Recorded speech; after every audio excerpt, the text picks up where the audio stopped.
MCQ book part 2 को solve कर रहे थे अपन, और सर्वे सब्जेक्ट में कंपास सर्वे चैप्टर चल रहा था। और आज की वीडियो स्टार्ट होती है क्वेश्चन नंबर 11 से। क्वेश्चन नंबर 11 क्या कहना चाह रहा है, पढ़िए ज़रा। क्वेश्चन कह रहा है, a looking mirror is generally provide on the object when to. Compass के अंदर लुकिंग मिरर होता है ऑब्जेक्ट व्हेन पर। उसका पर्पस पूछा है। इसका पर्पस होता है ऑब्जेक्ट जब डेप्थ या हाइट पे होगा, अब उसको विजिबल बनाना। Option C. इसके लिए रेफरेंस देखते हैं बीसी पुनमिया जी की बुक में। लुकिंग मिरर अपने प्रिज्मेटिक कंपास, ये रहा प्रिज्मेटिक कंपास, और लुकिंग मिरर आपको इधर है ऑब्जेक्ट व्हेन पर। ये लुकिंग मिरर, इसको टिल्ट करके किसी भी हाइट या डेप्थ वाले ऑब्जेक्ट को टारगेट किया जाएगा मिरर में, और लिखा भी इसके बारे में ताकि ऑब्जेक्ट को देख सकें। अगर हाई और लो हो तो हम इससे देखेंगे मिरर से। Okay, next question number 12। Question number 12 ने क्या कहा, inclination of magnetic needle to the horizontal toward the pole.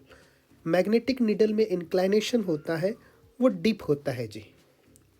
Question number 13, the annual variation of magnetic declination at a place is cause because of rotation of. Annual variation एक साल, moon about earth गलत हो जाएगा।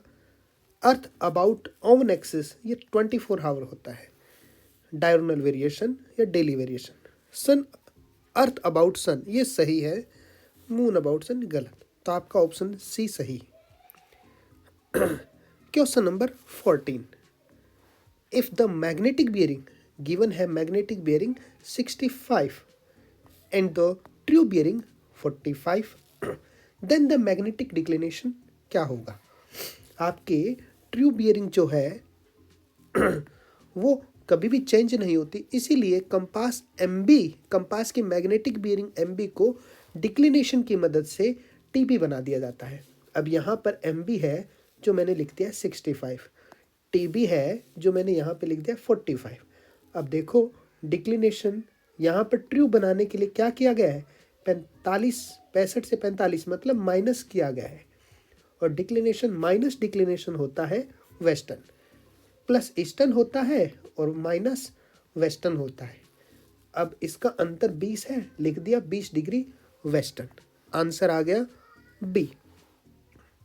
Question number 15।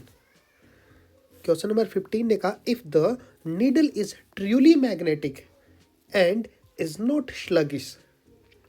Option में दे रखा है it will be always oscillating and never stop, ये गलत हो जाएगा। ऑक्सीलेट नहीं करेगा, और ये कह रहा है कभी स्टॉप नहीं होगा, गलत है जी, कभी तो स्टॉप होना है। Okay, when it is stop it will B exactly on magnetic meridian, ये बिल्कुल सही ऑप्शन है। तीसरा option, it will be always free from local attraction. Local attraction में फोर बियरिंग और बैक बियरिंग का डिफरेंस 180 होना चाहिए, जो कहीं पर नहीं दे रखा आपको, इसीलिए मैं इसको एक बार कंसीडर नहीं करूंगा। तो अपना आंसर हुआ B. Question number 16। Question number 16 ने क्या पूछा है आपसे। क्वेश्चन नंबर 16 कह रहा है, the needle is adjusted for. Needle में परमानेंट एडजस्ट है, एडजस्टमेंट किसके लिए किया जाता है जी, ये सेंसिटिविटी के लिए भी किया जाता है, बैलेंसिंग के लिए भी किया जाता है, और इसको हॉरिजॉन्टली और वर्टिकली स्ट्रेट में रखने के लिए भी किया जाता है, ताकि इसके अंदर कुछ डिप न भी आए। अब इसके लिए ऑप्शन डी सही रहेगा। रेफरेंस के तौर पर अपने पास बीसी पुनमिया जी की बुक है, इसमें दे रखा है एडजस्टमेंट ऑफ नीडल। नीडल का एडजस्टमेंट है वो सेंसिटिविटी को भी होता है, balancing, sensitivity, vertical and straightening, horizontal, ये सारे दे रखे हैं, इसलिए अपन ऑप्शन में डी टिक करेंगे। क्वेश्चन नंबर 17 क्या कह रहा है, the bearing of traverse line is calculated by. Traverse line की बियरिंग को इंक्लूडेड एंगल मेथड से भी कैलकुलेट करते हैं, डिफ्लेक्शन एंगल से भी करते हैं, तो अपन आंसर में रहेंगे सी ऑप्शन पर, बिल्कुल। Question number 18। क्वेश्चन नंबर 18 ने क्या कहा है, when the observed value is detected, कम किया गया डिटेक्ट करके, from the measurement from some related quantity, it is known as reduced observations होता है अगर हम उसको डिटेक्ट करके रखते हैं, रिड्यूस कर देते हैं, जैसे क्वाड्रेंटल बियरिंग होती है। Question number 19। क्वेश्चन ने पूछा है the variation in magnetic needle is termed as, variation in magnetic declination है, सॉरी डिक्लिनेशन आपके 4 टाइप का होता है, डायurnal, एनुअल, इरेगुलर और डेली। यहाँ पर आपके डायurnal वेरिएशन ऑप्शन में मिला है, बाकी ये होते नहीं हैं, ठीक है, इसलिए ए ऑप्शन सही है। क्वेश्चन नंबर 20 पे चलते हैं। If the quadrantal bearing of a line is south 35 west, then the whole circle bearing of line, whole circle bearing के लिए जैसे मैंने यहाँ पर ये दे रखा है साउथ से 35 ईस्ट, ये है साउथ से 35 ईस्ट। होल सर्कल बियरिंग के लिए इसी बियरिंग को नॉर्थ से स्टार्ट कर दो, तो ये 180 प्लस 35, तो आंसर हो जाएगा 180 प्लस 35 कितना, 215। तो आंसर पे हमने टिक कर दिया 215। ये थर्ड क्वाड्रेंट में है, और नॉर्थ से थर्ड क्वाड्रेंट होता है किस रेंज में, पता होगा आपको, 180 से 270 की रेंज में होता है third quadrant. Okay. Question number 21। Deflection angle of a regular pentagon is always, किसी भी रेगुलर पेंटागन के लिए एक डिफ्लेक्शन एंगल, हम टोटल किसी भी क्लोज शेप के लिए टोटल डिफ्लेक्शन एंगल 360 रहता है, हमें एक चाहिए तो डिवाइड बाय n कर देंगे रेगुलर के लिए, ठीक है, रेगुलर मतलब सारी साइड बराबर। तो यहाँ पर पेंटागन के लिए पूछा है तो n5 रखा, आंसर आ गया 72। तो हम डिफ्लेक्शन एंगल की वैल्यू 72 पेंटागन के लिए मानते, रेगुलर पेंटागन।